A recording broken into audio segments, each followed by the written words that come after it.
ఈ నెల 29న శ్రీ మల్లికార్జున స్వామి కళ్యాణోత్సవం మరి జనవరి 9 నుంచి బ్రహ్మోత్సవాల సందర్భంగా జిల్లా collector Manu Chowdary, police commissioner doctor B Anuradha మరియు జిల్లా అధికారులతో కలిసి కళ్యాణం జరిగే తోటబావి, వీఐపీ ప్రదర్శనం, శీఘ్ర దర్శనం, సాధారణ దర్శనం, VIP parking, general parking, bus stand, Yellamma temple, నూతనంగా నిర్మిస్తున్న 50 గదుల సత్రాన్ని, నూతనంగా నిర్మిస్తున్న క్యూ కాంప్లెక్స్ భవనాన్ని క్షేత్రస్థాయిలో పరిశీలించారు.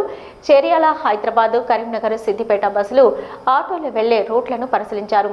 ఈ సందర్భంగా జిల్లా కలెక్టర్ మను చౌదరి మాట్లాడుతూ స్వామివారి కళ్యాణం జరిగే తోటబావి వద్ద వీఐపీ దర్శనం, సాధారణ దర్శనం గురించి ప్రత్యేక ఏర్పాట్లు చేయాలని, బారికేడ్లు పటిష్టంగా ఏర్పాటు చేయాలని, కళ్యాణం జరిగే ప్రదేశంలో సీసీ కెమెరాలు ఏర్పాటు చేయాలని, ఏర్పాటు చేసిన సీసీ కెమెరాలను ప్రతిరోజు పర్యవేక్షించాలని అధికారులకు సూచించారు. ఎలక్ట్రిసిటీ డిపార్ట్మెంట్ వారు లైటింగ్ గురించి అన్ని ఏర్పాట్లు చూసుకోవాలని, లైటింగ్ విషయంలో ఎలాంటి ఇబ్బందులు ఉండవద్దని, ప్రజలకు ఇబ్బంది కలిగించే ట్రాన్స్ఫార్మర్కు చుట్టూ ఫినిషింగ్ ఏర్పాటు చేయాలని ఎలక్ట్రిసిటీ డిపార్ట్మెంట్ అధికారులకు సూచించారు.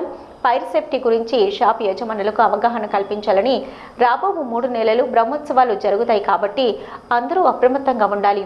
వీఐపీ పార్కింగ్లలో తగు ఏర్పాట్లు చేయాలి. ఫైర్ డిపార్ట్మెంట్ అధికారులు ఫైర్ సేఫ్టీ మెజర్స్ తీసుకొని ఎలాంటి సంఘటనలు జరగకుండా చూసుకోవాలని తెలిపారు.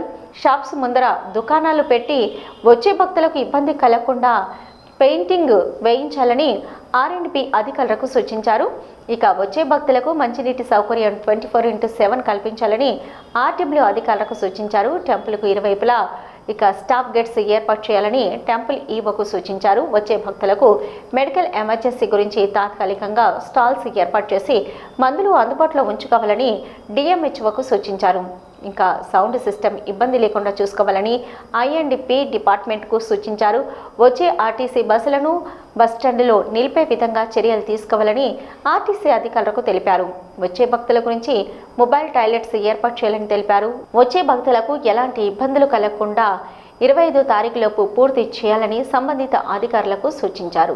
డిపార్ట్మెంట్ అధికారులు సమన్వయంతో విధులు నిర్వహించాలని తెలిపారు. ఈ నెల 29న శ్రీ కొమరవెల్లి మల్లికార్జున స్వామి కళ్యాణోత్సవం మరియు జనవరి 7 నుంచి జరిగే బ్రహ్మోత్సవాల్లో తెలంగాణ రాష్ట్ర వ్యాప్తంగా వివిధ జిల్లాల నుంచి భక్తులు పెద్ద ఎత్తున జాతరకు వచ్చే వారి గురించి అన్ని ఏర్పాట్లు చేయడం జరుగుతుందని తెలిపారు. Police commissioner doctor B Anuradha IPS madam మాట్లాడుతూ ఈ నెల 29న శ్రీ కొమరవెల్లి మల్లికార్జున స్వామి కళ్యాణోత్సవానికి మరియు జనవరి 9 నుంచి జరిగే బ్రహ్మోత్సవాలకు ఎక్కడ ఎలాంటి అవాంఛనీయ సంఘటనలు జరగకుండా పటిష్టమైన బందోబస్తు ఏర్పాటు చేస్తున్నట్లు తెలిపారు. ఈ కార్యక్రమంలో additional collector Abdul Hameed, DRO Nagarajamma, ఆలయ ఈవో బాలాజీ, ఆలయ ప్రధాన అర్చకులు మల్లికార్జున్, విద్యాశాఖ SI చంద్రమోహన్, జిల్లా వైద్య ఆరోగ్య శాఖ అధికారి డాక్టర్ పల్వన్ కుమార్, జిల్లా పంచాయతీ అధికారి Devakidevi, excise superintendent Srinivasamurthy, Husnabad ACP Satish, Cheryal CI Srinu, Komaravelli SI Raju, DPRO Ravikumar, PR EE Srinivasareddy, I&PR DE Bhupal Reddy, R&B DE Venkatesh, RWS endowment అగ్నిమాపక తదితర శాఖల అధికారులు పాల్గొన్నారు.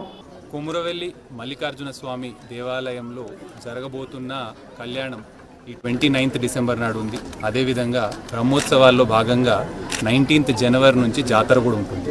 దీనికి సంబంధించి మనకి భక్తులందరూ కూడా సిద్దిపేట జిల్లాయే కాకుండా రాష్ట్ర వ్యాప్తంగా, దేశవ్యాప్తంగా కూడా భక్తులందరూ వివిధ ప్రాంతాల నుంచి ఇక్కడికి దర్శనం చేసుకోవడానికి వస్తారు.